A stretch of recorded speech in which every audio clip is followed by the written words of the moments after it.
The crowd roared with savage glee, a deafening wall of sound that shook the very ground beneath Dave's trembling feet.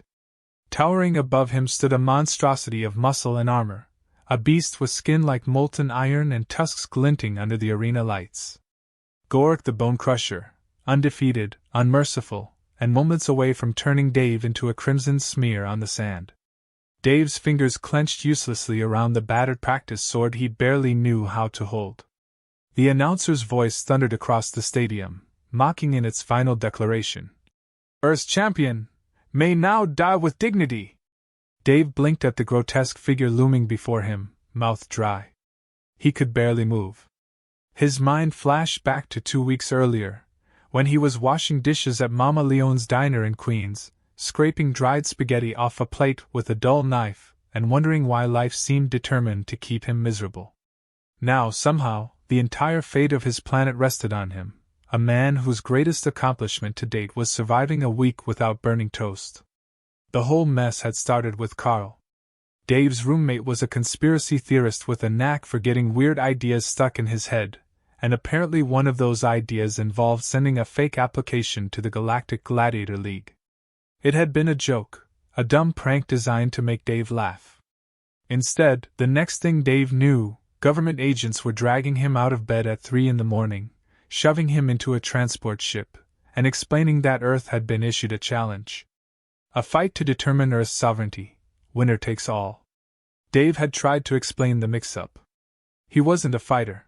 He was just some loser with zero muscle tone and a borderline unhealthy obsession with chicken nuggets. But the officials weren't listening.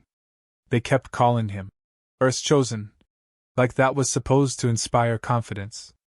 Dave spent the rest of the flight chewing his fingernails, waiting to wake up from what had to be some ridiculous fever dream. The ship landed on a floating coliseum, a massive, arena-shaped station orbiting a fiery orange planet. As soon as Dave stumbled out of the hatch, the laughter started. He heard alien champions sneering in a dozen languages, a gang of horned warriors pounding their chests, scaled creatures sharpening their claws, and one particularly rude slug-like being that couldn't stop wheezing with laughter every time it glanced his way. "Is this the human?" one of them sneered. "Looks like they sent a cleaning crew by mistake." Dave felt his face burn, but things only got worse when Torlax the Iron Fist, the brutish alien assigned to train him, took one look at Dave's scrawny frame and burst out laughing so hard he nearly choked on his drink. Training was brutal. Torlax's idea of warm-up involved dodging spiked clubs and sprinting through fire pits. Dave was thrown, slammed, choked, and crushed under weights he couldn't lift. By the second day, Dave had invented no fewer than 7 new curse words, 4 of which were purely dedicated to Torlax. By the third day, Dave was pretty sure the bruises were forming their own social network. By the 5th day, Torlax seemed convinced that Dave's best shot at survival was to lie down and hope his opponent would trip over his body. It wasn't just the training that made him miserable. It was the growing awareness that he was nothing more than a joke to everyone around him. The other champions never failed to remind him that Earth was already considered lost. A blaster-wielding reptilian chuckled. "Bet they'll make Earth a vacation planet for drunks when this is over." A cyclops in spiked armor smirked. "I'll make sure your oceans stay nice and polluted." Dave wanted to fight back, wanted to shout that they were wrong, but the truth gnawed at him. He didn't belong here. He wasn't strong, fast, or smart. He wasn't even lucky. All he could do was shuffle back to his cramped room and quietly wonder how long it would take for Earth to forget his name once this was all over. But then Carl's package arrived. It showed up in a dented metal crate, plastered with stickers that read, "Top Secret," and, "Not a bomb, probably." When Dave cracked it open, he found a ridiculous-looking suit made of duct tape, bubble wrap, and, unless his eyes deceived him, 2 toaster heating coils strapped to the chest. The attached note read, "Figured you need some help. Just press the red button when things get ugly. Don't ask how it works, I'm 60% sure it won't kill you. Go Earth!" Desperate times called for desperate measures. Dave strapped the absurd contraption over his armor just before his first match, half hoping the sight of him wearing bubble wrap like a runway model would make his opponent laugh so hard they forfeited. Instead, something insane happened. The suit actually worked. Dave's opponent, Grash the Bonebreaker, hit him with a hammer the size of a fire hydrant. Dave was sure that was the end, but instead of shattering every bone in his body, the suit absorbed the blow, jolting him backward but leaving him miraculously unharmed. The crowd gasped. Dave, confused but grateful, stumbled forward and, with no better plan, swung his arm wildly. His elbow connected with Grash's jaw. Grash went down like a collapsed building. The crowd roared. Dave had no idea how it had happened, but somehow he'd won. His reputation exploded overnight. The aliens believed he was some sort of defensive genius, a master of the elusive fist, as the tabloids called it. Other champions eyed him with newfound respect. Dave wasn't sure how long the miracle could last, but for now, he was determined to keep the act going. Every night, he practiced behind closed doors, trying desperately to figure out what to do next. And now here he was, face to face with Goric the Bone Crusher, Earth's last chance to survive. Goric flexed, armor clanking like iron doors slamming shut. The beast's eyes glowed a deep crimson, and his fists curled into boulders. Dave's breathing turned shallow. The crowd began chanting Goric's name, an endless drumbeat of doom. "Begin!" the announcer bellowed. Goric lunged forward, his massive fists swinging like wrecking balls. Dave instinctively dove left, straight into a pillar. Pain jolted up his arm. Goric grinned, closing in. Dave's mind reeled. He couldn't win this. His dumb luck was gone. The suit's circuits were fried. Every instinct told him to give up. But then he remembered Carl's face, his dumb grin, his stubborn belief that somehow Dave could pull this off. He remembered his mom back in Queens, waiting for him to come home. He remembered the laughter of those smug aliens who believed Earth's fate was already sealed. And somewhere inside him, something changed. "You want to crush me?" Dave muttered through gritted teeth. "Fine, but you'd better catch me first." Goric lunged again, but this time, Dave didn't panic. He dodged right, narrowly missing a swipe that shattered the stone floor. He darted left, forcing Goric to stumble into the wall. The crowd gasped as Dave twisted and launched his fist straight into Goric's exposed ribs. It felt like punching a brick wall, but Goric staggered back, growling. Dave smiled, not because he'd landed a perfect punch, but because he finally realized something. He wasn't fighting to win. He was fighting because Earth needed someone crazy enough to stand up, and somehow, that person was him. Dave spent the morning after his first victory pacing his cramped quarters, heart still hammering from the surreal events of the previous day. The moment replayed in his mind like a bad action movie, Grash the Bonebreaker toppling like a fallen tree after Dave's accidental elbow. He knew it wasn't skill that had saved him. It was dumb luck and Carl's bizarre duct-tape suit. The reality was clear, that luck wouldn't last. He barely scraped by against Grash. His next opponent? Twice as fast, twice as strong, and fully aware that Dave's so-called elusive fist was mostly smoke and mirrors. He was running out of miracles. Later that afternoon, Torlax dragged Dave back to the training grounds.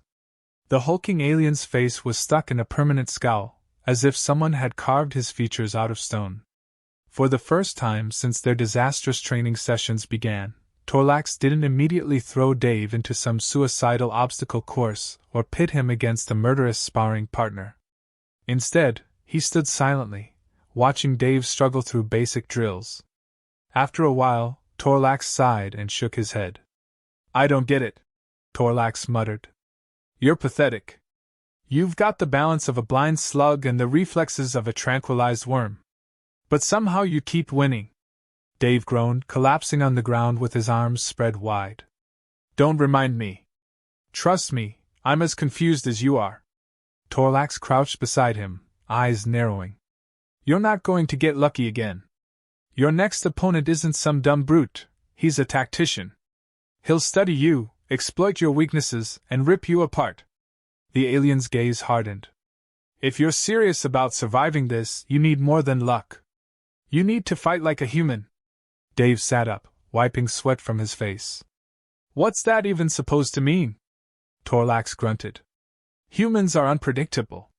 You can't outmuscle these champions, but you can outthink them. Use your environment. Stay one step ahead. Easier said than done. Dave stumbled back to his room after hours of exhausting drills, his mind spinning. As he reached his quarters, he found a battered metal crate sitting just outside his door. The shipping label was unmistakable, Carl's handwriting scrawled across the front in lopsided block letters. With a mix of dread and curiosity, Dave dragged the crate inside and pried it open. The contents spilled out in a chaotic mess: more duct tape, coils of mismatched wires, and what appeared to be parts of an old blender strapped to a motorcycle battery. Tucked inside was a note that read, "Figured you need some extra help. This one's even better. Don't ask how I got it past security. Go Earth." Dave stared at the mess of wires and half-melted plastic. Somehow, Carl's so-called technology had saved him once before.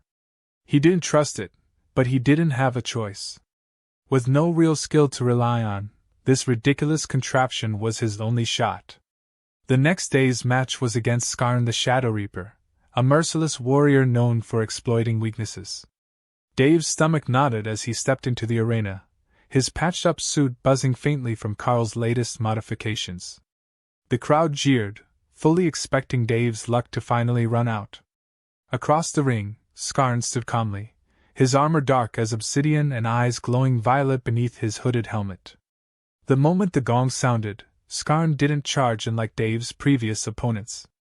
Instead, he circled, moving like a shadow, watching Dave's every twitch and stumble. Dave tried a hesitant jab, but Skarn easily sidestepped it. For several agonizing moments, the crowd grew quiet, waiting for Skarn to strike. Then he did.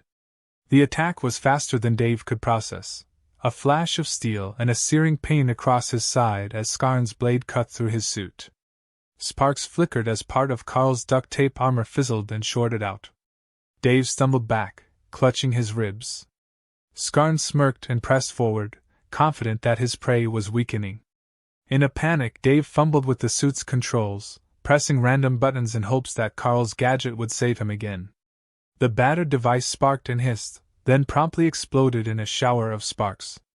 The crowd roared with laughter as Dave's ridiculous suit fell apart in chunks of twisted metal and melted wires. Dave staggered, panic rising in his chest. Skarn closed in for the kill. Without thinking, Dave grabbed the nearest object, a loose stone from the arena floor, and hurled it. The stone struck Skarn squarely in the forehead, and to Dave's shock, the warrior stumbled.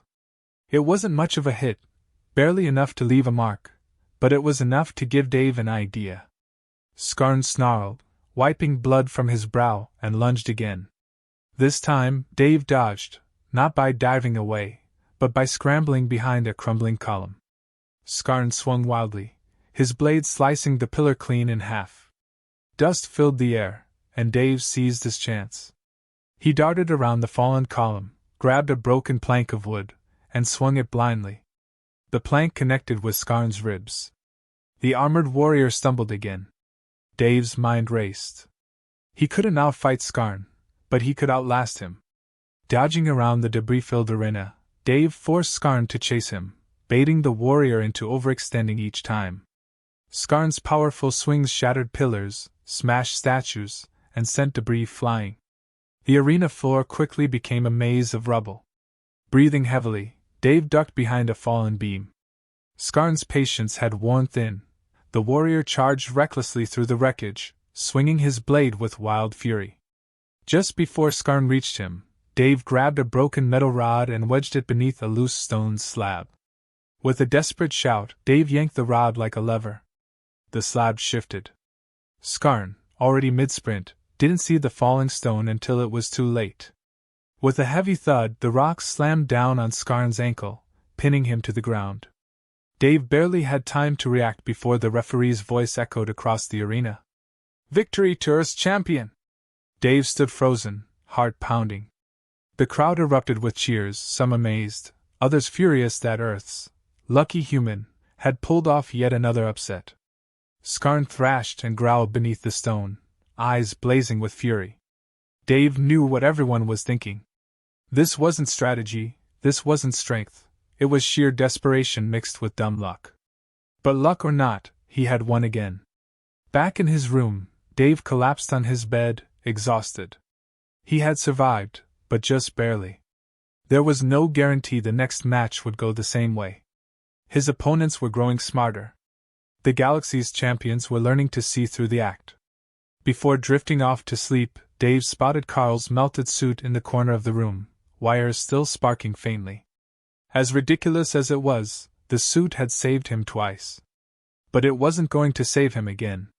He couldn't rely on gimmicks or gadgets anymore. He needed something better. For the first time since arriving at the tournament, Dave knew what he had to do. He had to stop pretending to be a fighter, and start becoming one. Dave's victory over Skarn spread like wildfire across the Galactic Gladiator League. Some praised him as a cunning strategist, others called him a fluke, but most of the arena's elite had made up their minds. Earth's champion was a joke who somehow kept surviving by accident. The alien tabloids ran headlines mocking him. The unkillable clown! And the lucky fool of Earth! Even Dave couldn't deny the truth. He hadn't won through skill or strategy. He'd won because Skarn had been stupid enough to chase him into a maze of rubble. That kind of luck wouldn't last. The next morning, Dave found himself summoned to a meeting with Commander Vrag, the towering, armor-plated brute who ran the entire Gladiator tournament. Vrag's office was like a war museum, walls lined with weapons, trophies from fallen champions, and holograms of GGL's bloodiest matches. Vrag's massive frame barely fit behind his desk, his beady red eyes fixed on Dave with an unsettling smile. "You're making quite a name for yourself," Vrag said, voice like grinding steel. "Crowds love you. They laugh at you, but they pay to see you stumble around. You've become entertaining." Dave forced a smile. "Glad I can provide some laughs." Vrag's smile widened. "That's why I'm giving you a special match, something big, something memorable." He paused, letting the words hang. "You'll face Goric the Destroyer." Dave's breath caught. He knew the name well. Goric was the reigning champion, a monster of muscle, blades, and rage. No one had ever lasted more than 2 minutes in the arena with him. Dave had been barely scraping by against mid-level warriors. Goric wasn't just another opponent, he was a death sentence. "I'm not sure I'm ready for that," Dave said weakly. "You'll manage," Vrag said, his smile darkening. "I've seen your tricks. Let's see how far they get you."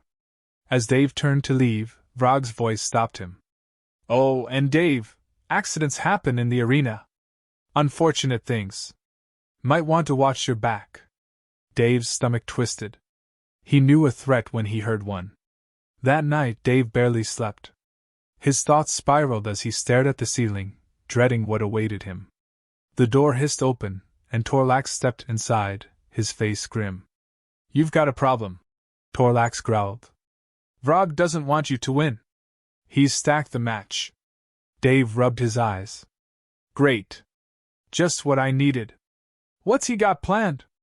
"Goric's armor is enhanced," Torlax explained. "Custom rigged with kinetic shields that deflect strikes. Your punches won't leave a scratch." He paused. "And they're adding environmental traps, spike pits, flame jets, and collapsing platforms. The whole arena's rigged to kill you." Dave groaned, sinking his face into his hands. "This just keeps getting better." Torlax sat beside him, crossing his massive arms. "If you want to survive this, you can't fight like a gladiator. You need to fight like a human." Dave looked up, frustrated. "I still don't know what that means." "It means being unpredictable," Torlax said. "Goric's stronger, faster, and better trained than you. But he's predictable. He's spent years smashing weaker fighters into paste. He's never had to think on his feet. You can use that." The next few days were brutal. Torlax forced Dave through endless drills, not just combat training, but strategy. They studied the arena layout, identifying weak platforms, unstable walls, and hazards that could be manipulated. Torlax had Dave practice baiting opponents, forcing them to overextend their attacks. By the end, Dave could barely stand, his body battered and bruised. But for the first time since arriving, he felt like he had a plan. On the morning of the match, Dave's nerves twisted his stomach into knots. As he entered the arena, the crowd erupted with mocking cheers. Alien spectators chanted Goric's name. Towering at the far end of the arena, Goric stood clad in jagged armor, his massive arms flexing like living steel. His tusks gleamed under the lights, and his glowing red eyes locked onto Dave with cruel amusement. The announcer's booming voice declared the start of the match. Goric wasted no time. He charged forward like a battering ram. Dave dodged to the side, narrowly missing a swipe that cracked the stone floor. Goric grinned, moving in again, confident in his size and strength. Dave knew better than to trade blows. He stayed light on his feet, weaving around Goric's attacks and forcing the brute to chase him. Each time Goric swung, Dave baited him toward a weak platform or unstable column. The crowd jeered as Dave kept retreating, calling him a coward. Goric, enraged by Dave's evasiveness, finally slammed his fists down on a cracked stone pillar. The structure gave way, crashing down and blocking part of the arena. Dave grinned. One step closer. Goric rushed again, cornering Dave near a platform lined with flickering flame vents. At the last second, Dave feinted right but dove left, landing hard on the ground. Goric roared, charging straight through the flames. His shielded armor absorbed most of the heat, but Dave noticed something important. The intense heat was overloading the shield's circuitry. Sparks crackled along the metal seams. Sweating and breathing hard, Dave scrambled back to the arena's center. Goric's armor hissed with burning steam, and the protective glow of his shield flickered faintly. The damage wasn't much, but it was a weakness, one Dave had to exploit. Goric lunged again, swinging an armored fist. Dave sidestepped and, with everything he had, struck the weakened seam in Goric's armor. The blow wasn't strong, but the compromised plates buckled slightly. Goric staggered back in surprise, more from shock than pain. Enraged, Goric grabbed a fallen chunk of stone and hurled it at Dave. The projectile sailed over Dave's head, but crashed into a column behind him. The impact triggered a chain reaction. The damaged platform shifted, then crumbled entirely. Flames roared from vents across the arena floor. Goric stumbled, caught off guard as fire ignited the exposed gaps in his armor. He staggered back, trying to extinguish the flames, and Dave saw his chance. Summoning every ounce of strength he had left, Dave lunged forward. He dodged through the smoke, leapt onto Goric's back, and drove his fist into the weakened plating once more. Sparks exploded, and Goric's shield crackled and vanished. With his defenses down, Goric swung wildly, but Dave ducked low, grabbed a discarded metal rod, and jammed it straight into the exposed gap in Goric's armor. The giant roared in pain, staggering backward. His heel caught on the cracked platform's edge, and with a final scream of fury, Goric toppled over the side and disappeared into the pit below. The arena fell silent for a breathless moment. Then the crowd erupted in stunned disbelief. Earth's champion, clumsy, foolish, and seemingly doomed, had just taken down Goric the Destroyer. Dave's vision blurred as exhaustion hit him. He barely registered the announcer shouting his name as the victor. Torlax's massive hand gripped his shoulder, steadying him as Dave's legs threatened to give out. Somewhere in the distance, Commander Vrag scowled from his viewing platform, his plan to sabotage Dave's victory crumbling before his eyes. Later that night, Dave lay in his quarters, battered but victorious. For the first time, he felt something different, something that wasn't luck, or panic, or sheer desperation. He felt like a fighter. The celebration didn't last long. Dave had barely caught his breath from his victory over Goric when Torlax stormed into his quarters with a grim look that wiped any sense of triumph away. The alien's usual scowl had deepened, and his posture was tense like a coil about to snap. Dave sat up, wincing as bruises flared across his ribs. "You've got bigger problems," Torlax growled. "Vrag's not letting this go." Dave rubbed his temples. "Of course he isn't. Why can't this guy just take the loss and move on?" Because you embarrassed him, Torlax said. Earth was supposed to fall easily, and now you've turned into some kind of galactic underdog. The crowd loves you, and that's a problem for Vrag. He's powerful, but not invincible. The GGL's investors want ratings, and right now, you're a walking gold mine. He can't sabotage you openly, so he's doing the next best thing, stacking the final match. Dave's stomach twisted. The final match? You mean, that wasn't it? Goric was a warm-up, Torlax said grimly. The real championship fight is against Vrag's champion, a fighter nobody's ever beaten. They call him Drokel the Executioner. He's not just strong, he's fast, precise, and ruthless. Worse, Vrag's pulled every dirty trick he can to make sure you don't make it out alive. Dave leaned back against the wall and let his head thump against the cold metal. Every time he thought things couldn't get worse, they did. The pain from his battered body felt like nothing compared to the crushing weight of dread settling on his chest.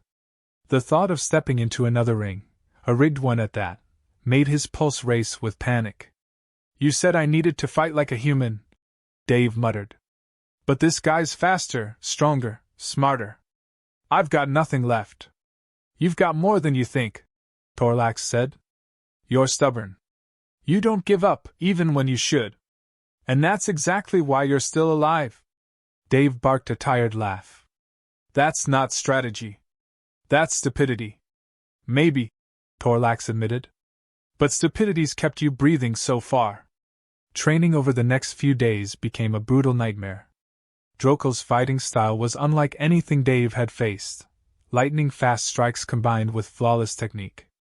Torlax played the role of Drokel during their drills, overwhelming Dave again and again. No matter how fast Dave moved or how clever his tricks were, Torlax would pin him down within seconds. Frustration built like a storm inside Dave.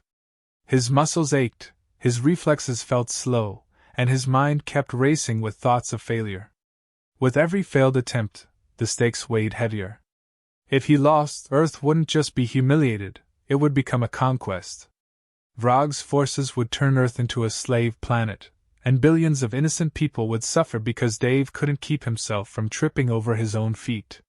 One night, hours after Torlax had finished drilling him into exhaustion, Dave lay awake staring at the ceiling. Sleep was impossible. He felt powerless.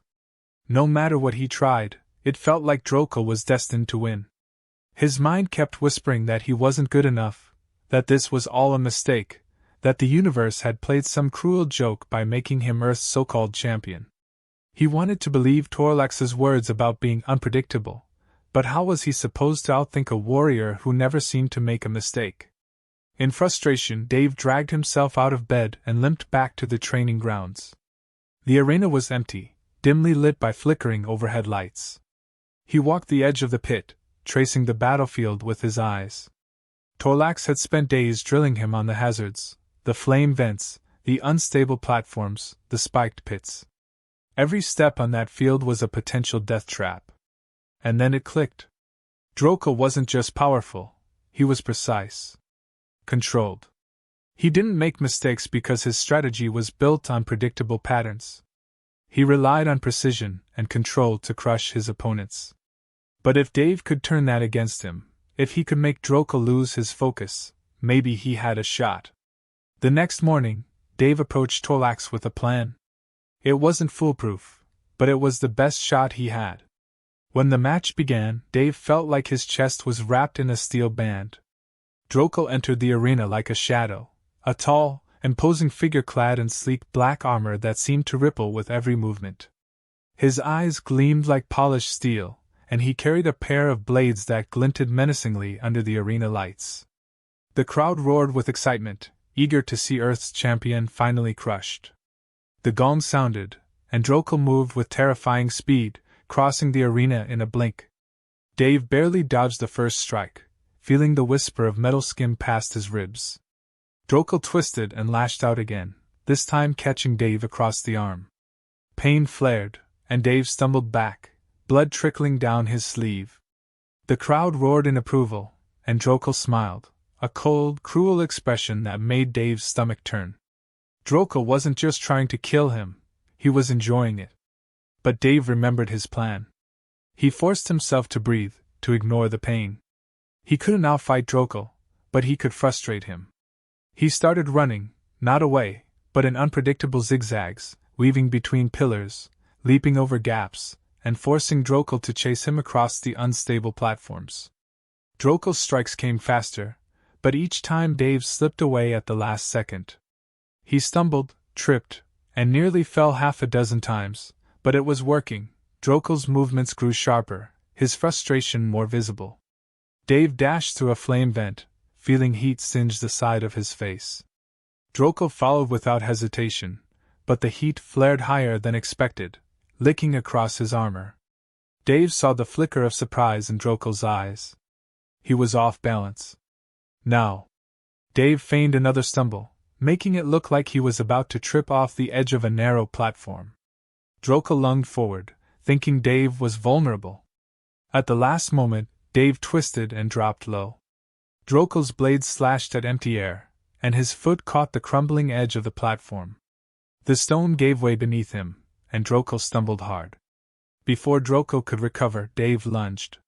He struck low, jamming a piece of shattered debris into a weak spot in Drokel's armor. Sparks flew, and Drokel let out a snarl of pain. Dave pressed the attack, driving him backward toward one of the arena's spike pits. With a roar, Drokel lunged one last time, swinging his blade in a desperate arc. Dave ducked low, and Drokel's momentum carried him straight into the pit. The ground crumbled, and Drokel vanished into the darkness below. Silence hung over the arena. Then the crowd erupted, cheers, shouts, and applause thundering through the Colosseum. Dave stood gasping for air, barely able to believe what had just happened. He had won.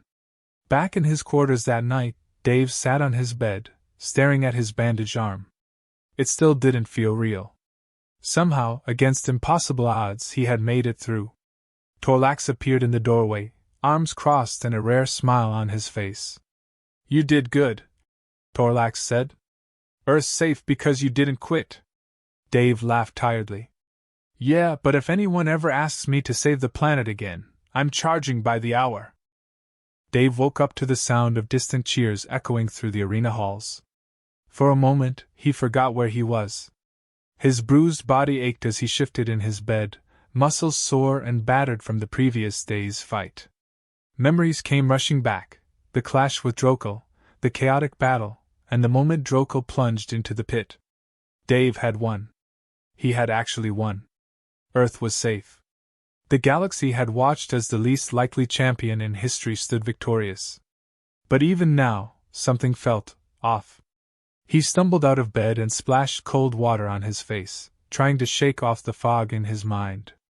His reflection stared back at him, a face covered in fading bruises, a gash still red on his arm, and exhausted eyes that carried the weight of too many sleepless nights.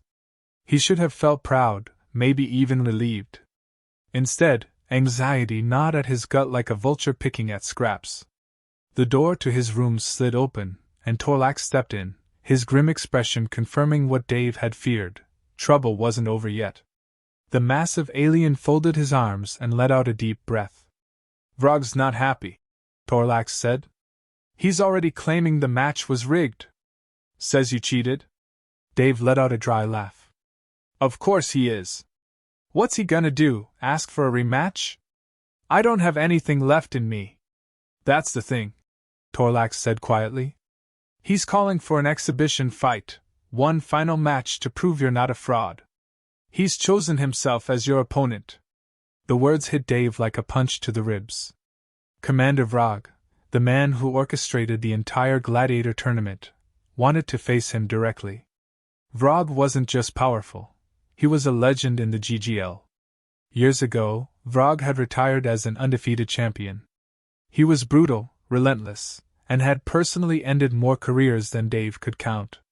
"I'm not ready for this," Dave muttered. "I barely survived Drokel. Vrag's something else."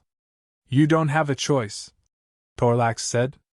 "Vrag staked the entire reputation of the GGL on this fight.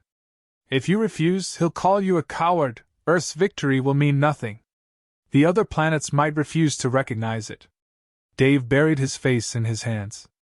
All he wanted was to go home, back to his crummy apartment, greasy diner job, and Carl's ridiculous rants about alien conspiracies. But now he was stuck with this.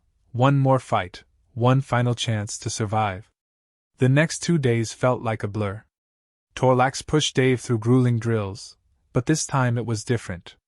There was no strategy for Vrag, no weakness to exploit. Vrag's fighting style wasn't elegant or calculated like Drokel's.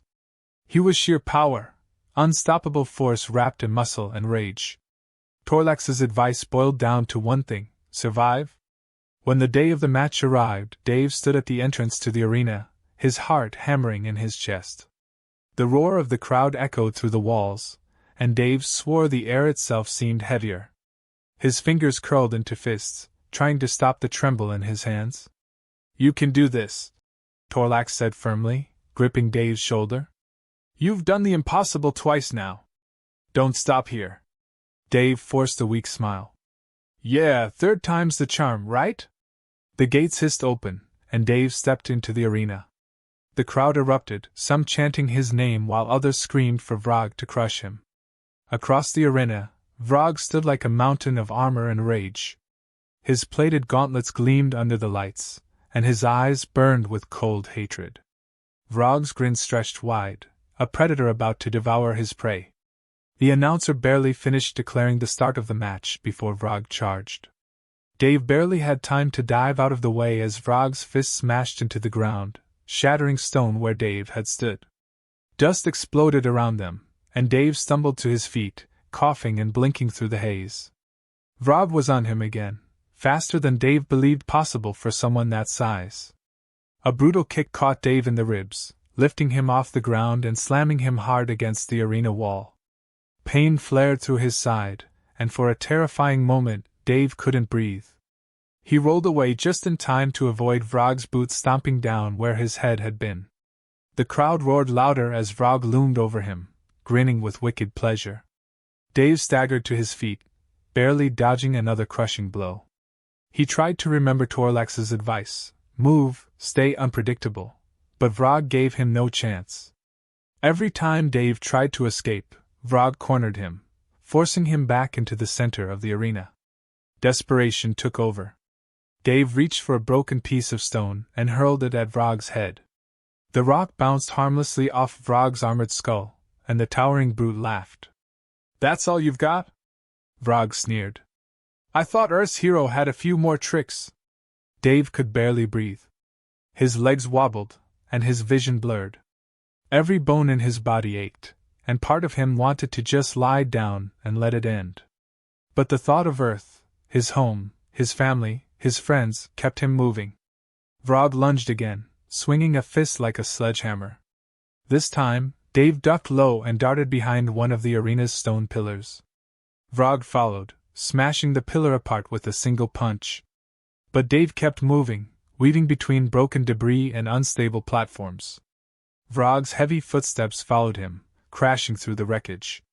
Then Dave remembered something Torlax had said: use the environment. He spotted a weakened archway hanging above the arena floor, barely held together by cracked stone and rusted chains. Dave bolted for it, shouting to get Vrag's attention. "Come on, you oversized tin can!" Dave barked. Vrag roared and charged, blinded by rage. Just before Vrag reached him, Dave dove to the side, rolling across the dirt as Vrag's massive shoulder collided with the crumbling arch. The structure groaned, then gave way. Chunks of stone and twisted metal came crashing down, burying Vrag beneath the rubble. For a moment, the arena fell silent. Dave's breath came in ragged gasps as he stared at the debris pile. Had it worked? The stones shifted. A furious roar erupted from beneath the rubble as Vrag burst free, blood trickling down his face but rage burning brighter than ever. Dave's heart sank. Vrag staggered forward, clearly hurt but still powerful. Dave knew he couldn't win this through force. Vrag wouldn't stop until one of them fell. Summoning what strength he had left, Dave sprinted toward the nearest spiked pit. He stopped at the very edge, turning just as Vrag charged. Dave stood his ground, trembling but unmoving. "You don't have the guts?" Vrag sneered. "Try me," Dave growled back. Vrag lunged. At the last second, Dave twisted aside, grabbing the back of Vrag's armor and yanking with everything he had. Vrag's momentum carried him forward, and his foot slid off the pit's edge. For one breathless second, Vrag teetered on the brink. His eyes widened, and he reached out for Dave, but Dave let go. Vrag plunged into the pit with a furious bellow. The referee's voice rang out, barely audible over the roar of the crowd. "Victory to Earth's champion!